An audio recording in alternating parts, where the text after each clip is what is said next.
जब दिल्ली में आम आदमी पार्टी की सरकार थी तब प्रदूषण को लेकर मीडिया अदालत बन गई थी। दिल्ली में पोल्यूशन रोकने में केजरीवाल नाकाम है, इसलिए दिवाली पर ठीकरा फोड़ना उनका बहाना है। अरविंद केजरीवाल चाहे तो वो विज्ञापनों पर खर्च होने वाले इन पैसे में थोड़ी कटौती करके दिल्ली में आर्टिफिशियल रेन करा सकते हैं और दिल्ली में लोगों को प्रदूषण से राहत दिला सकते हैं। Arvind Kejriwal is just an expert at making promises, but extremely poor. Punjab में आम आदमी की सरकार बनने के बाद केजरीवाल ने पराली को लेकर कोई बयान दिया है? तब कैप्टन सरकार को कोसने वाले अरविंद केजरीवाल आज भगवत मान से कोई सवाल पूछेंगे क्या?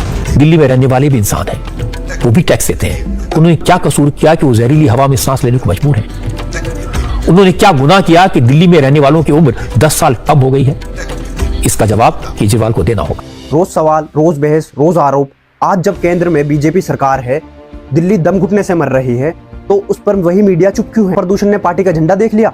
बच्चे अस्थमा से जूझ रहे हैं, बुजुर्ग सांस नहीं ले पा रहे, सवाल पूछने वाली जुबान बंद है। ये चुप्पी लापरवाही नहीं, मिली भगत है। अगर सत्ता के सामने सवाल बंद हो जाए तो समझ लीजिए लोकतंत्र खतरे में। देश में लोग अक्सर चीन का उदाहरण देते हैं और कहते हैं कि देखो एक जमाने में बीजिंग में AQI 800 के पार चला गया था और कैसे चीन की सरकार ने इस पर काबू पाया। आज हम आपको बताएंगे कि कैसे दिल्ली और बीजिंग में बहुत बड़ा फर्क है और बीजिंग का फॉर्मूला दिल्ली पर लागू नहीं हो सकता। एक बड़ी वजह है दिल्ली की आकृति एक कटोरी की तरह है जो 3 तरफ से अरावली की पहाड़ियों से घिरी है, इसीलिए प्रदूषित हवा दिल्ली में कैद हो जाती है, बाहर नहीं निकल पाती। इसीलिए दिल्ली के पोल्यूशन का इलाज न तो एक दिन में हो सकता है न एक सीजन में।